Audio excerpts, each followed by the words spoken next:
მოგესალმებით ბათუმელების პირდაპირ ეთერში ჩვენ ბათუმში ვართ საკონსტიტუციო სასამართლოსთან მოქალაქეები ისევ იკრიბებიან პროევროპულ საპროტესტო აქციაზე ეს არის უწყვეტი პროტესტი მას შემდეგ რაც ირაკლი კობახიძემ გამოაცხადა საქართველოში ევროპული ევროინტეგრაციის შეჩერების შესახებ ზოგადად მას შემდეგ უწყვეტ რეჟიმში ნებისმიერ ამინდში მოქალაქეები გამოდიან სხვადასხვა ქალაქში არა მხოლოდ ბათუმში და თბილისში არამედ ყველგან იცის დღეს ეს პროტესტის ხმა და მოქალაქეების ძალიან შეუვალი პოზიცია მკაფიოდ ჩანს რომ ისინი არ აპირებენ დანებებას რამ ბრძოლის შეწყვეტას მაშინ როცა სინდისის პატიმრები ყავს ამ ქვეყანას მოთხოვნები უცვლელია პირველ რიგში სინდისის პატიმრების გათავისუფლება და დემოკრატიულ სამართალიან გარემოში ხელახლა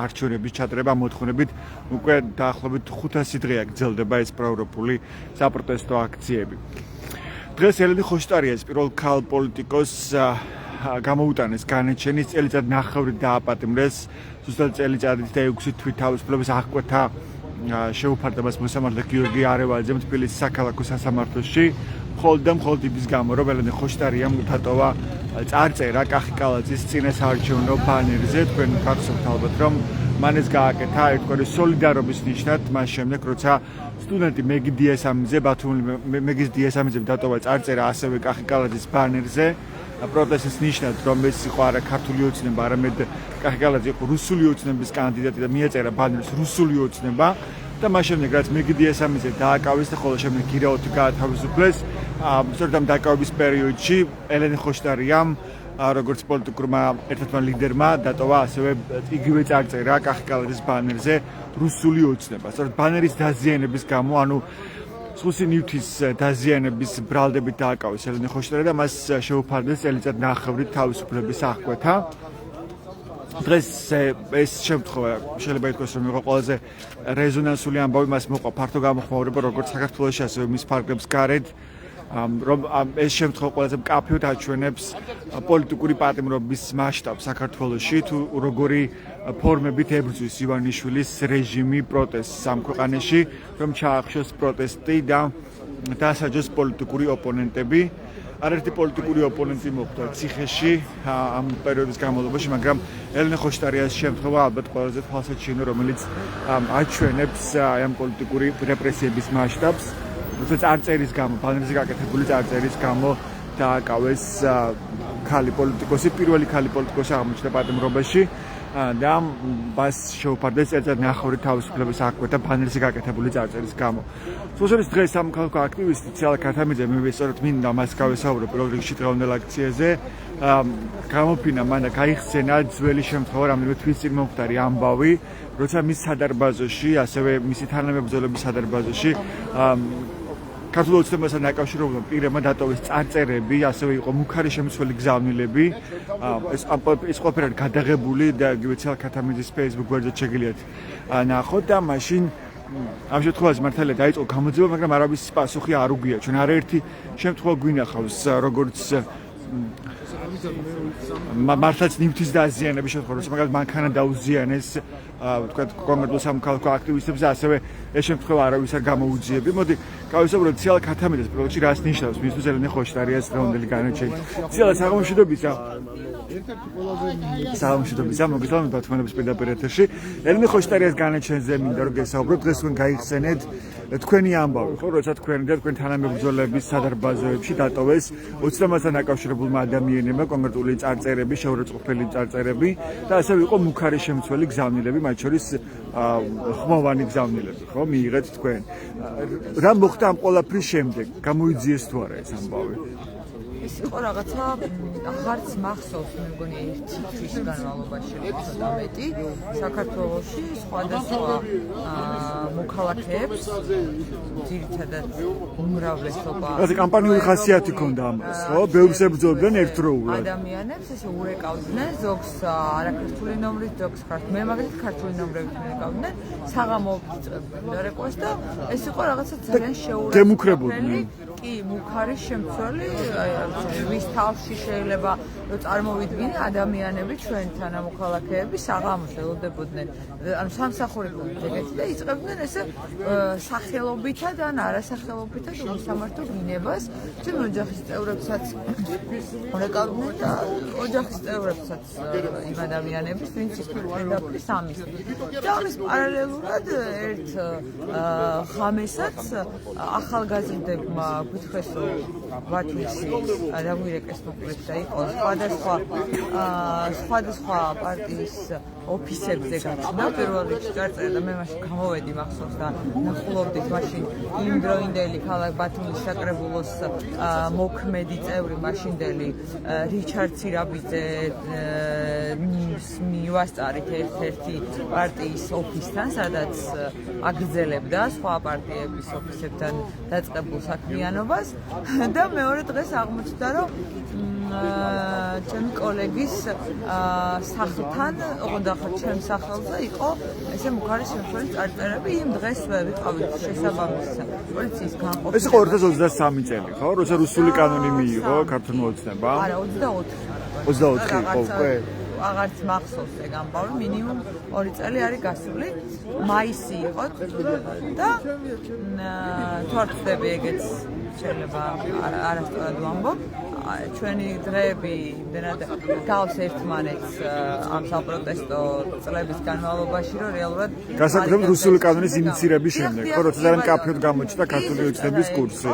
და მოკლედ ვიყავით პოლიციაში, მიიღეს განცხადება, ძილაობა მიმდინარეობდა იმასთან მიმართებაში, უბრალოდ ადმინისტრაციულ თავიდან აპირებდნენ რაღაცას ადმინისტრაციული ნაწილში, თუმცა ეს იყო ერთიანი რაღაცა კამპანიური ხასიათი საქართველოში, ამის დამტკიცებას ვცდილობდი და ყველა საინტერესო იყო, რომ მეორე დღეს იმავე ადგილას, მეორე კედელზე გაჩნდა ის წარწერები, მაშინ როცა წინაღამეს პოლიციის შენობაში ვიყავით განცხადება დავწერეთ და ტელეფონი მქონდა გარეთ დატოვებული პოლიციის არ შეიძლება შეიტანა მოკლედ გარეთ ესეთ წესები აქვს თან და იმ მომენტშიც როცა პოლიციის შენობაში ვიყავი მომენტშიც რეკავდნენ რომ აი ეს ნომრები რომლებიც მანამდე ნომრებიდან რომელიც მანამდე და მეორე დღეს ახლა როგორც გითხარით ახალი გაჩნდა ამ კედელზე დავრეკე საპატრულო პოლიციაში არაერთხელ 10 ჯერ დავრეკე მინიმუმ არ მოვიდა საპატრულო პოლიცია მე დავრეკე გენერალურ ინსპექციაში და გენერალური ინსპექციის პასუხი იყო ეგეთი, რომ ბათუმში წყალმოვარდნებიაო და ამიტომ ვერ ახერხებს პოლიცია მოსვლას. თუმცა იმ დღეს კაშკაშამ ზიანი ამინდი იყო, ანუ ეს იყო ძალიან დიდი ტყუი. მეორე, ანუ იმ დღეს, როცა ანუ გაჩნდა მეორე კედელზე წარწერები, იმ დღეს საპატრულო, ანუ მე რეალურად იმ დღეს გადავლახე შიში, რომელიც 2 წელია აღარ მაქვს. შიში ქართული ოცნების რეპრესიების და შიში ქართული ოცნებისა, იმიტომ რომ დღე ნახევარი ვიყავი სრულიად დაუცველი საქართველოს მოქალაქე, არ აინტერესებდა ჩემი ბედი სამართალდამცავ ორგანოებს და მაშინ მივხვდი რომ ერთადერთი რაც შეიძლება შეძლოს და გამაძლიეროს არის საკუთარი სიმართლე და რწმენა იმისა რომ არაფერს იმ სიმართლეში დარწმუნება რის გამოც მე არ არის ამ დრომდე არ გამოუძიებია ეს ამბავი. იმ დღეს მეორე დღეს ანუ როგორც გითხარით დღე ნახევრის შემდეგ დამირეკეს ინსპექციის და გამომკითხეს რა მოხდა როგორც ძალიან სასაცილო მომენტი იყო შუა ქალაქში ვიყავი მაშინ ადგილიც მახსოვს იმდენად მწარედ ეგ ამბავი და ეგ იყო და ეგ მაგის შემდეგ მაგრამ გამოძიება დაიწყო როგორც ვიცი გამოძიება დაიწყო ჩემი მოთხოვნით სისხლის სამართლის ნაწილში და უშუალოდ ამას დაერთო ბატონჯაბა ისიც რომ მეორე დღეს უკვე ანუ როცა კედელზე გაჩნდა უკვე მეორე კედელზე წარწერები დიტო სამხარაძემ Facebook გვერდზე დაწერა აღიარებთ ჩვენება თან დაუშვებთ ქართული ოცნების ერთ-ერთი ლიდერმა პრაქტიკულად დაადასტურა რომ ოცნების ორგანიზებით ხდებოდა ეს ყველაფერი დღემდე ერთ-ერთი ის არის რა ქვია სანაკებო წევრია ქართული ოცნების ჩვენი ადგილობრივი ქართული ოცნების წარმომადგენლები ერთმანეთს ეჯიბრებიან მასთან გადაღებული ფოტოების გასაჯაროებასა და მეგობრობის შეფიცვაში და მან დაადასტურა რომ ეს არჩევნების დატოვება ეს მუქარები იყო მისი ორგანიზებული ხო? სია იყო ჩამოწერილი ყველა იმ ორგანიზაციის და ადამიანის ვისთან უკანაც ეს წარწერები გაკეთდა და იყო ის რომ კარგად იყურეთ წინ უკანაც იყურეთ იმიტომ რომ რამეს შემთხვევით რამე არ მოხდეს კიდეო და უფრო მეტიც ბატონჯაბა ვიდეო დადო სადაც ხმა ისმის როგორ იწერება ეს შეურაცხყოფელი წარწერების ხო ადგილებში ანუ ის არის რეალურად დანაშაულის აღიარება ანუ პირდაპირ მტკიცებულება გამოაქვეყნა მაშინ სამხარეზე არავინ აბსოლუტურად აქ მახსოვს როდესაც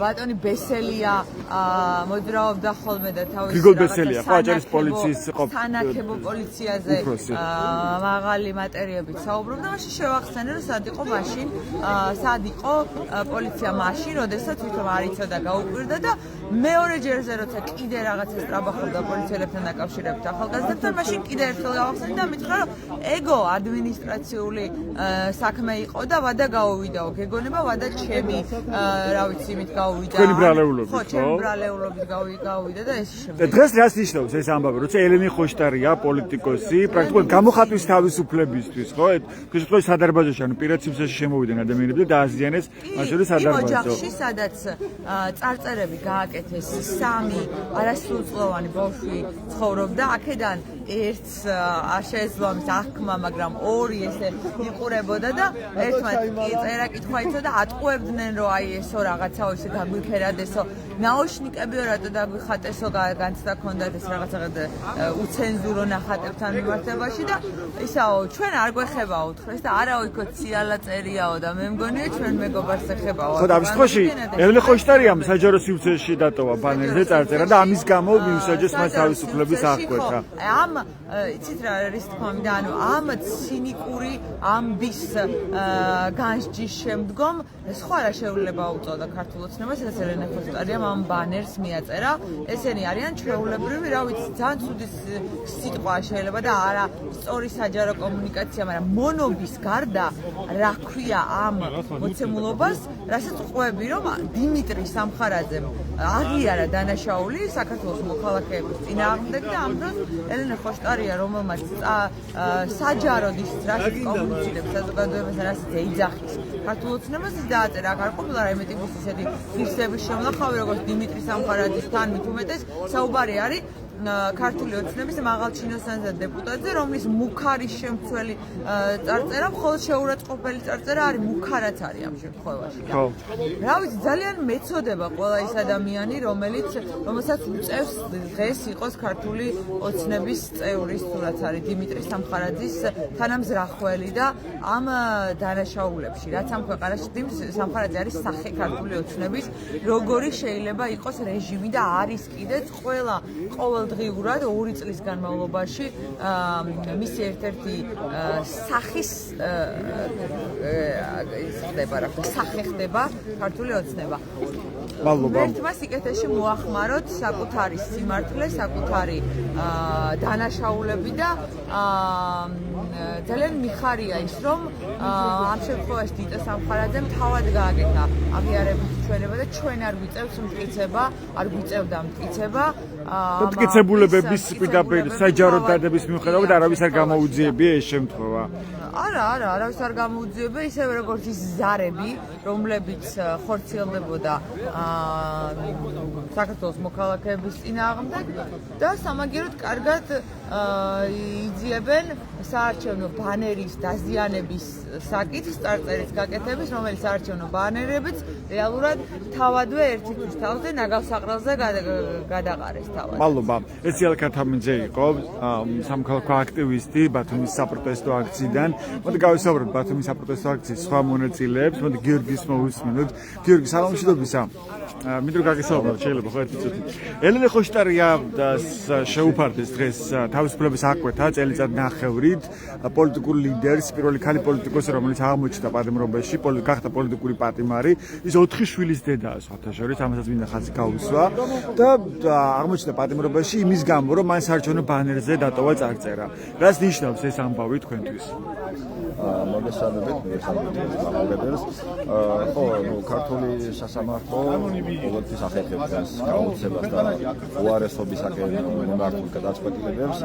რა თქმა უნდა, პირველ რიგში ყოველთვის საოფიციალო თავისუფლება რეჟიმის ტყვეებს და ესენი არ არიან პარტნიორები, ეს ადამიანები არიან ტყვეები, იმიტომ რომ ისეთი აბსურდული ბრალდებებით არიან ხოლმე სასჯელი სტილები, რომ არ ვიცი რა, ყველა ის თუნდაც რამოდენიმე წლის წინ ხოლმე სხვადასხვა ხშირად მიდის აპელირება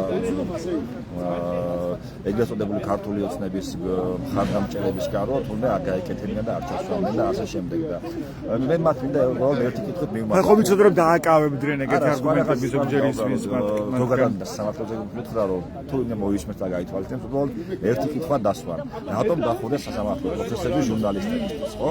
თუ სასამართლოში ყველაფერი იგზია, ყველაფერი გამჭვირვალეა, ეს ხო მათ უფრო მეტ ბერკეთს მიცემდა რომ ნახეთ, აი სამართლიანად ვიღაცა დავაკავეთ. ხარდა ეს ამ კანონის თანახმად და ამ თანახმად იქნებოდა სამართლიანი გადაწყვეტილება. პრაქტიკულად არც ვიდეოს გადაღება აღარ შეიძლება, არც ფოტოს გადაღება და აუდიოს ხმის ჩაწერაც არის აკრძალული. ყველაფერი დაახურეს და ლოგიკურად სულ არ იყო საქმეში ჩახედული და საერთოდ არ იცოდი რა ხდება.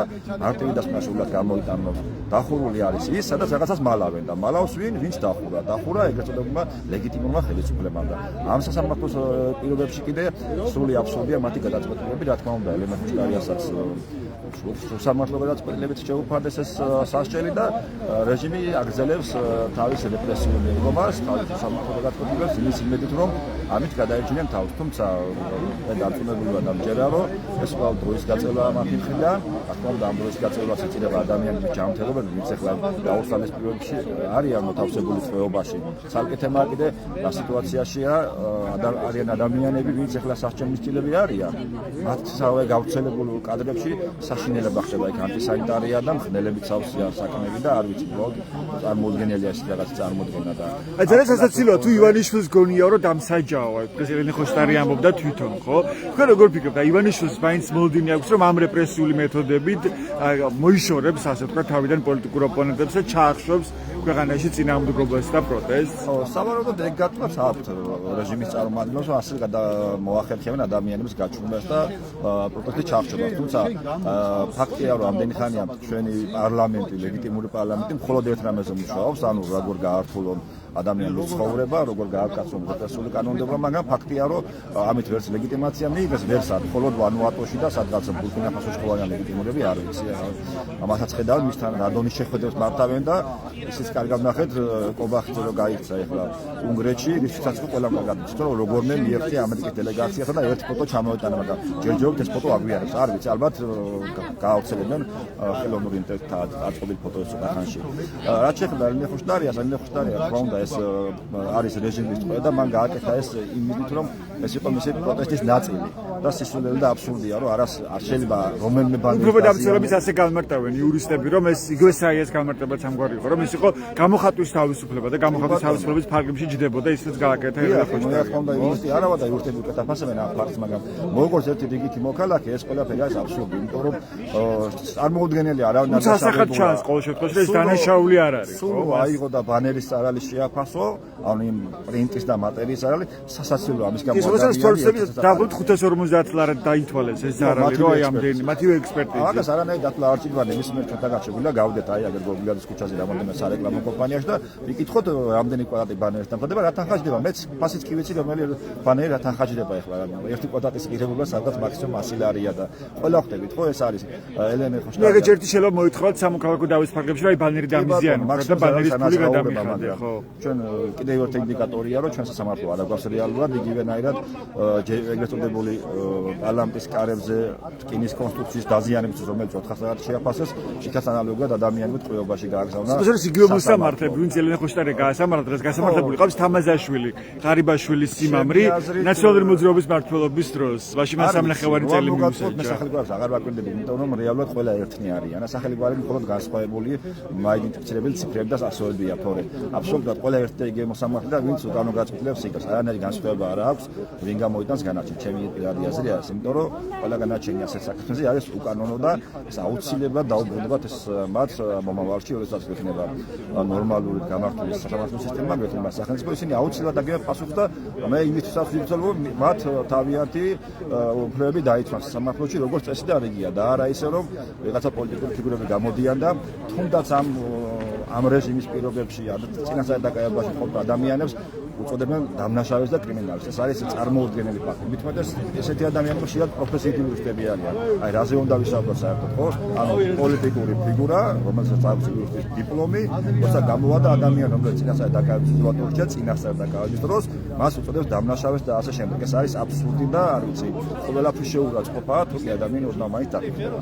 მადლობა, ეს გიორგი გამადაძე იყო, თქვენ მოსმენთ ჩვენს პირდაპირ ეთერში, ეს ბათუმის საპროტესტო აქცია, პროევროპული აქცია, რომელიც გრძელდება მას შემდეგ, რაც 2024 წლის 28 ნოემბერს ირაკლი კობახიძემ განაცხადა ევროინტეგრაციის შეჩერების შესახებ, მას შემდეგ მოქალაქეები დგანან მუდმივად ქუჩაში და ითხოვენ ხელახლა არჩევნების ჩატარებას დემოკრატიულ სამართალ გარემოში და პირველ რიგში რეჟიმის ტყვეების გათავისუფლებას. დღეს ბოლო ამბებზე მიმდინარე ამბებზე ველაპარაკები ბათუმის პროევროპული აქციის მონაწილეებს, ასევე მათ მინდა გავესაუბრო მემედაბეშის ქუჩის შემთხვევაზე, როცა ძალიან მკაფიოდ გამოჩნდა, როგორ მიმდინარეობს უკანონოდ ეს რეაბილიტაცია, ანუ ქვაფენილების ჩანაცვლება ასფალტის საფარით. საერთოდ საინტერესო არის ის, რომ ამ ქუჩის რეაბილიტაცია მემედაბეშის გამზირის რეაბილიტაცია ისე სრულდება, რომ ახლა შედის პროექტის ცვლილებები და ახლა უნდა განიხილოს საკრებულომ ეს საკითხი, ანუ გამოდის, რომ ისე ჩატარდა ეს რეაბილიტაცია, რომ საერთოდ არ უსჯელია ამ საკითხზე ბათუმის საკრებულოს, ანუ პრაქტიკულად უკანონოდ ჩანაცვლა ქვაფენილები ასფალტის საფარით. თავად ბათუმის მერია არაფერს ამბობს ამ შემთხვევის შესახებ, მაგრამ ეს ფაქტია, რომ ეს შემთხვევა აჩვენებს და აჩენს ძალიან დიდ რისკებს კორუფციის თვალსაზრისით, განსაკუთრებით მაშინ, როცა კომპანია, რომელიც ასრულებს ამ სამუშაოებს, არის დაკავშირებული ქართულ ოცნებასთან, მისი დაფუძნებლები არიან ქართული ოცნების, ასევე ქართული ოცნების კოდით ბათუმის საკრებულოს წევრი და ასე რომ ეს შემთხვევა ძალიან ბევრ კითხვებს აჩენს კორუფციასთან დაკავშირებით. თუმცა მახას ჭკადუას მინდა გავესაუბრო ამ საკითხზე, ის არაერთ კორუფციულ შემთხვევას იკვლევს მთელი ეს პერიოდი, საერთაშორისო გამჭირვება საქართველოს ანალიტიკოსია და მეც გვეტყვის თავად ამ შემთხვევის შესახებ.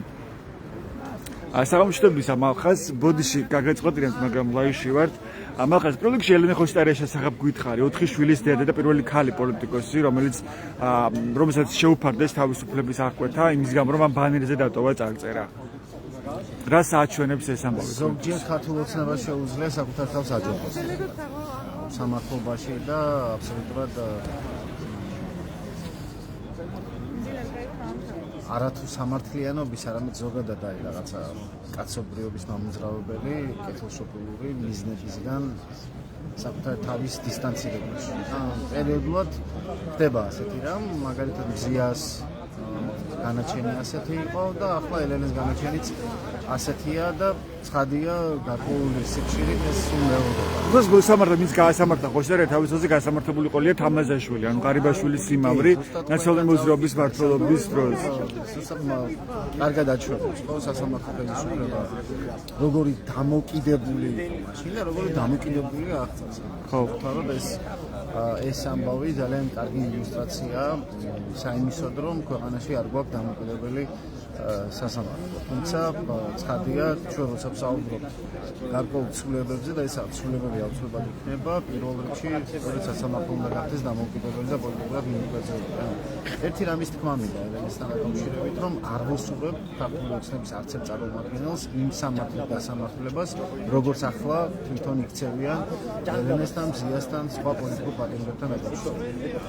ჩემი სოლიდარობა როგორც ერთი მოქალაქის და მაშინ, როდესაც 2004 წლიდან დღემდე ასეულობით თუ ათასობით ადამიანს დაურეკეს შეურაცხყოფა მიაყენეს ბათუმში, თბილისში, სხვა ქალაქებში, კედლებზე გააკეთეს შეურაცხყოფელი მხარშემსვლელი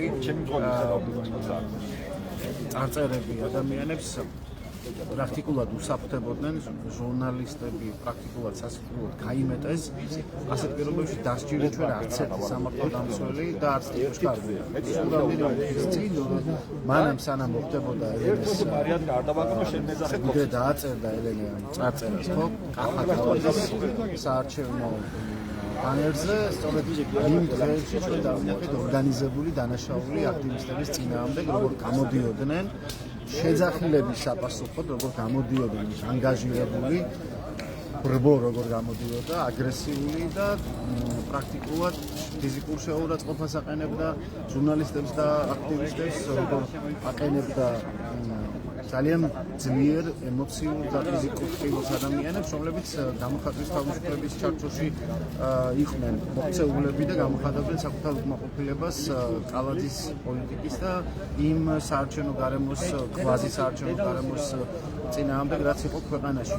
ამ დროს ელენეს ქმედება, რომელიც არ ვიცი ნორმალურ დაალაგებულ ქვეყანაში შეიძლება ადმინისტრაციული სამართალწარმოების საფუძველიც კი არ გაგვხადიყო, ახლა ასეთ დროს ელენეს ჩასმა წელიწადითა და თვით არის უკიდურესი ცინიზმი, უკიდურესი პროტება და კანონის უზენაესობის კი არა, ზოგადად კანონის გაგების ამოყირავება ამ ქვეყანაში, რაც პირველად არ ხდება და დარწმუნებული ვარ, ვიდრე არსებობს ავტორიტარული რეჟიმი და პრაქტიკულად მიტაცებულ ხელისუფლებას საქართველოში, ჩვენ ასეთ გამოკიდებულებას ბევრჯერ და გადაწყვეტილებებს ბევრჯერ ვიხილავთ სწორედ იმ მოსამართლეების ხელით, რომლებიც თავის დროზე ნაციონალურ მოძრაობას ძალიან კარგად ემსახურებოდა და მანამდე კიდე მოქალაქეთა კავშირს. ნაწილი არის შემორჩენილი ამ მოსამართლეებისა. ეხლა როგორც გალუსტაშვილი იქნება თუ მირიმ სახელაშვილი თუ სხვა ნებისმიერი აღმოჩნდა საცუა მაგალითად, რომელიც უკვე ანტიგმირი გახდა ზოგადად ჩვენს ამბებში დებუაძისა არ იყოს, ხო? ასეთი მოსამართლეები პრაქტიკულად თვითონ აწერენ ხელს საკუთარ მომავალს, რომელიც არ არის ნათელი, პირდაპირ შემიძლია მათ უთხრა ერთი როგორც მოქალაქის აზრი, იმიტომ რომ არა მხოლოდ საერთაშორისო სანქციების ქვეშ მოხდა ძალიან ბევრი მათგანი, არამედ ბევრი მოყვება კიდევ სწორედ ასეთი გადაწყვეტილებების გამო და შემდგომ, როდესაც საბოლოო ჯამში ამ ქვეყანაში დემოკრატია ისევ გაიმარჯვებს და ეს იქნება ნამდვილად ლიბერალური დემოკრატია და არა ასე ვთქვათ ქართული ოცნება როგორც გვაჩვენებს რომ უმრავლესობის მმართველობა, ეს არ არის უმრავლესობის მმართველობა, ეს არის მცირე ჯგუფის მმართველობა, რომელსაც მიტაცებული აქვს რესურსები და სხვათა შორის თქვენი კოლეგების მიერ გამოქვეყნებულმა კვლევა თუ პირველი 100 მილიონერი ადამიანი თუ ყველაზე მდიდარი 100 ადამიანი ვინ არის საქართველოს, ძალიან კარგად აჩვენა როგორ არასწორად არის ეს ქვეყანა მიმართული არა მხოლოდ პოლიტიკური თვალსაზრისით, არამედ პოლიტიკისა და ეკონომიკის გადაჯაჭვობის თვალსაზრისით. პარლამენტი, სადაც 59-58 წევრი არის მილიონერი, ქვეყანაში, სადაც ევროპის კონტინენტზე ყველაზე დაბალი შემოსავლის პენსიონერად ითვლება ქართველი პენსიონერი, იმიტომ რომ საარსებო მინიმუმის 20%-ის დაკმაყოფილებასაც კი ვერ ახერხებს საკუთარი პენსიით, ასეთი ქვეყნის პარლამენტში 58 მილიონერის არსებობა ნიშნავს, რომ საქმე გვაქვს რაღაცა პლუტოკრატიასთან, ან ისეთ კრონისთან, რომელიც დაკავშირებული არის ძალიან მცირე ჯგუფის სიმდიდრესთან, რომელსაც და ეს სიმდიდრე არის ხალხისგან მიტაცებული ჯერ 90-იან წლებში, მერე ყველა მმართველობის დროს და პრაქტიკულად ბოლო 13 წელში გაცემენტდა აი ეს კორუფციული. ასე მინდა გითხოთ ბათუმის ქუჩების რეაბილიტაციაზე, ეს შეიცავს თორე კორუფციის რისკებს, თქვენ ახლა კორუფციაზე ლაპარაკობდით და ძალიან ხშირად მუშაობთ კორუფციის შემთხვევებში, ხო? ორი ამბავია მან, რაც ახლა ესე მახსენდება. პირველი, როგორ მიიღება გადაწყვეტილება, რატომ ჩათვალა მუნიციპალიტეტმა მაინც და მაინც აუცილებლად რომ ქალაქში სხვა პრობლემა არ არსებობს და მოდი ფილაქანი ავყარო და დავაგოთ ასფალტი და მემედაბაშიძე მე მგონი ახლა აწევენ დოკუმენტურად გადაწყვეტილებებს ყოველ შემთხვევაში. ახლა შედის ეგ საკითხი საკრებულოში, როგორც გამოჩნდა დოკუმენტები. და ეს ფაქტებზე დაყრდნობილი და დადგენილებებზე და ბრძანებულებებზე დაყრდნობილი სტატია და იყო სხვა ჟაქამი დოკუმენტებში არ ჩანდა არასად მემედაბაშიძის ქუჩა, ამაზე არიან გამარტებას არაკეთებდა მერია. ეს გადაწყვეტეს რომ მოდით მემედაბაშიძის ქუჩაზეც დავაგოთ ასფალტი და ნუ რა იქნებოდა აქ არაორდინალური თუ არა ის რომ ამის შესახებ არც ბიუჯეტში იყო მითითება და არც საკრებულოს უმშელია და არც მერიის შესაბამის სამსახურის უმშელია, უცებ ერთ დღეს გადაწყვიტა მერიამ და შესაბამისმა სამსახურმა თუ რომელიღაცა თანამდებობის პირმა რომ ასე უნდა ხდებოდეს.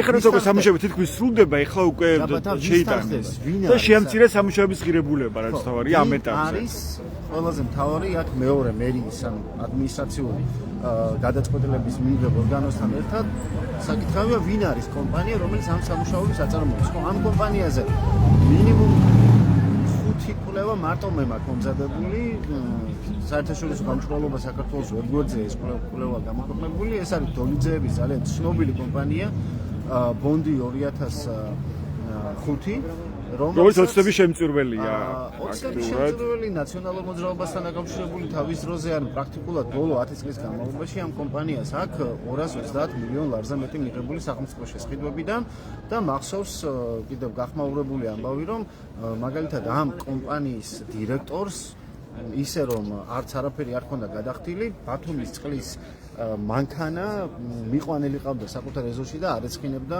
ხალხის ფულით მომუშავე თქვათ მუნიციპალურ სამსახურს საკუთარ ეზოკარს როცა ჟურნალისტებს მივაწვდით ინფორმაცია ამ შესახებ აღმოჩნდა რომ არანაირი ხელშეკრულება არ იყო ამაზე გაფორმებული კომპანია რომლის წარმომადგენლები მუდმივად ან პოლიტიკაში არიან ან ბიზნესში არიან ორივეგან ერთად ლევანდოლიძე მაგალითად ამ კომპანიის მეწილისა და დირექტორატში ჩართული პირის შვილია მანამდე ლევანდოლიძე რომელიც სრულიად გამოუცდელი იყო საჯარო სამსახურში ეხლა დოლიძე დღეს არის ბათუმის საკრებულოს წევრი თორნიკე ჟვაძის მრჩეველი იყო ინფრასტრუქტურის საკითხებში მერე საცხენოსნო კლუბის ხელმძღვანელი IP-ის ხელმძღვანელი იყო თუ არ ვცდები საბოლოო ჯამში ეხლა ისევ საკრებულოში არის და აი ეს კორუფციის რისკებს შეიცავს ძალიან კარგად მახსოვს ერთი ამბავი როცა ჩვენ ლაპარაკობდით იმაზე რომ ბათუმში როცა დიდთოვლობა იყო და პრაქტიკულად ადამიანებს სამსახურში გადაადგილების საშუალება არ ჰქონდათ სკოლები არაფერი არ მუშაობდა იმის გამო რომ უბრალოდ ამ ხელა ქალაქს რომელსაც მოაქვს თავი იმით რომ 9 მილიონზე მეტი ლარი აქვს ბიუჯეტი არ ყავს ნორმალური თოვლის გამწმენდი მანქანა და მახსოვს მაშინ საკრებულოს ქართული ოცნების წევრების განცხადებების რომ ერთი გათოვლების გამო 10 მილიონიანი მანქანა ვიყიდოთო და მაშინ ლევანდოლიძე ამბობდა რომ როგორ ლაპარაკობენ ოპოზიცია და აქტივისტები იმაზე რომ თურმე მერია ვერ მუშაობს როცა 3 ღამე თუ 4 ღამე არ გვიძინია წმენდითო და უკაცრავად მაგრამ ლევანდოლიძეს მინდა სწორედ მიმართო რომ მამა თქვენის კომპანიებთან ქონდა მერიას დადებული ხელშეკრულება და მინიმუმ 100,000 ლარი ქონდა აღებული ბონდი 2000 ბონდსა და მონოლითს ამ სამუშაოებში ანუ ეს არის ბუნავი კარის ისეთი კომპონენტი რომელიც პრაქტიკულად ყველა ხელისუფლებასთან ლაგდება, ანუ როგორც ეს კომპანიები თავის ძროზე ძალიან დაწინაურებულები იყვნენ წინა ხელისუფლების დროსაც, ბოლო 14 წელია ძალიან მყარად უკიდიათ ფეხი და ასეთი არასწორი გადაწყვეტილებების ფონზე ერთეული კომპანიები ყოველთვის მდიდრდებიან და პრაქტიკულად ჩვენ ვიღებთ გაუარესებულ ყოფას, იმიტომ რომ რომელიმე ქუჩა დამისახელოს ბათუმის მერიის რომელიმე წარმომადგენელმა გნებავთ მერიიდან გნებავთ საკრებულოდან ქართული ოცნებიდან სადაც ასფალტი დაიგო და იქ უკეთესად მუშაობს დრენაჟი ან თქვათ თუნდაც საშუალო რაოდენობის ნალექის მოსვლის დროს არ დგება წყალი სადაც მანქანებს არ უჭირთ გავლა ან ზოგადად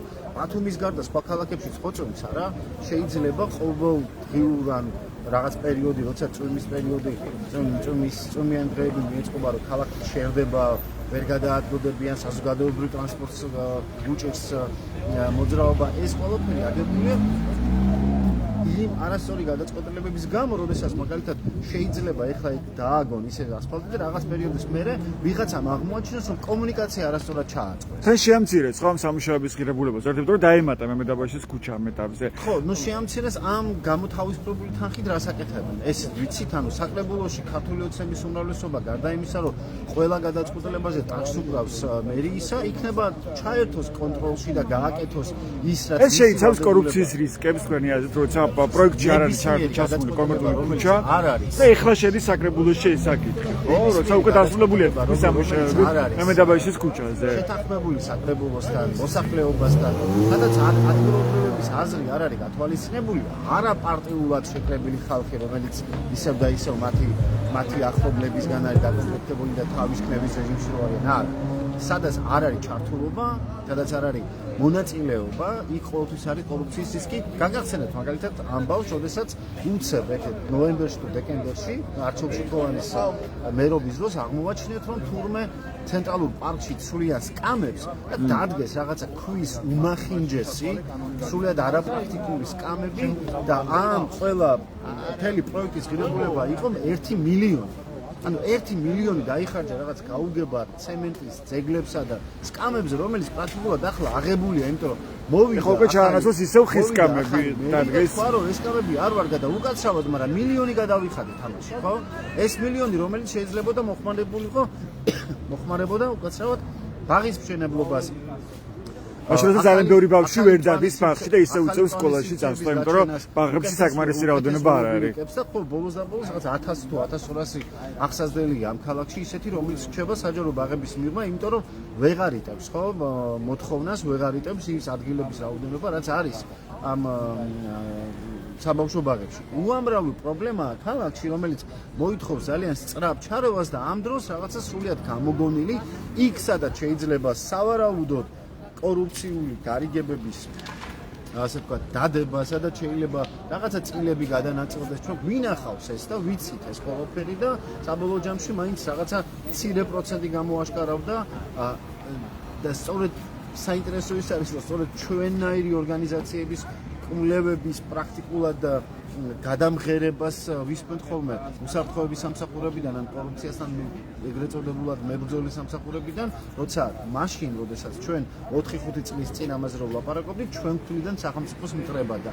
არ ვიცი, ასეთი გადაწყვეტილებები რა თქმა უნდა ძალიან ბევრ კითხვის ნიშანს აჩენს და თან მეორეა დამოკიდებულება, რომ არავის არ გამოსულა არავის არაფერი არ აუხსნა. ჩვენ არაერთხელ მიმართეთ მერიას, იგივე მემედაბაშის გამზირთან დაკავშირებით, მაგრამ დღესაც ვერ მივიღეთ პასუხი ამ თემაზე. იოტისოდენა გზნობასაც კი არ ვაწყდებით თქვა ხელისუფლების ორგანოები. ეს არის ცალკარში თამაში ხელისუფლების მხრიდან, ადგილობრივი ხელისუფლების მხრიდან, როცა მიაჩნია, რომ ყველა გადაწყვეტილებას იღებს ხალხთან კომუნიკაციის გარეშე.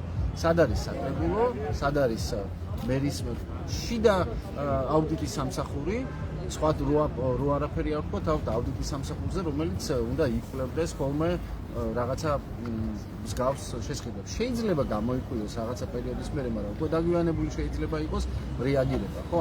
ან მე თქვენ გეტყვით და აუდიტი დაწერს და შემდგომ თქვა სწრაფი რეაგირება იწყება პროკურატურიდან თუ შესაბამისი უწყებებით, ხო? ეს არის არასწორი მენეჯმენტის კიდევ ერთი მაგალითი, რომელიც ჩვენ გვინახავს ამ ქალაქში და კიდევ ვნახავთ, იმიტომ რომ პრაქტიკულად ადგილობრივი ხელისუფლება დაშორებულია ყველაზე მთავარ პრინციპს. იყოს საკუთარ მოქალაქეებთან ახლოს და საკუთარ მოქალაქეების საჭიროებებზე იყოს მორგებული და არა პირიქით. ჯერ მიიღონ გადაწყვეტილება და მერე განკარგულებები და სამართლებული ბაზა მოარგონ ამ თავიანთ გადაწყვეტილებებს. მადლობა, ეს მანხაშკადუა იყო პროევროპული აქციის აქტიური მონაწილე და საერთაშორისო გამჭირვალობა საქართველოს ანალიტიკოსი. თქვენ მას უსმენთ ჩვენს პირდაპირ ეთერში. ეს ბათუმის პროევროპული საპროტესტო აქცია, რომელიც იმართება ყოველდღიურ რეჟიმში. თქვენ ისმენთ მოქალაქეების პროევროპული საპროტესტო აქციის მონაწილეების პოზიციებს ბოლო ამებთან დაკავშირებით, მათ შორის ელენე ხოშტარიას პატიმრობა, როგორც იცით, ელენე ხოშტარია დღეს შეუფარდეს წელიწადნახევრი თავისუფლების აღკვეთა, მხოლოდ იმის გამო, რომ მან საარჩევნო ბანერზე დატოვა წარწერა რუსული ოცნება. ასეთი იყო ბათუმელების პირდაპირი ჩართვა. ეს ვერა ჩვენს ვებგვერდებს ბათუმელები ჯიდან გაზეთი ჯირო მიიღოთ განახლებული და სანდო ინფორმაცია. მადლობა ყურადღებისთვის, დროებით.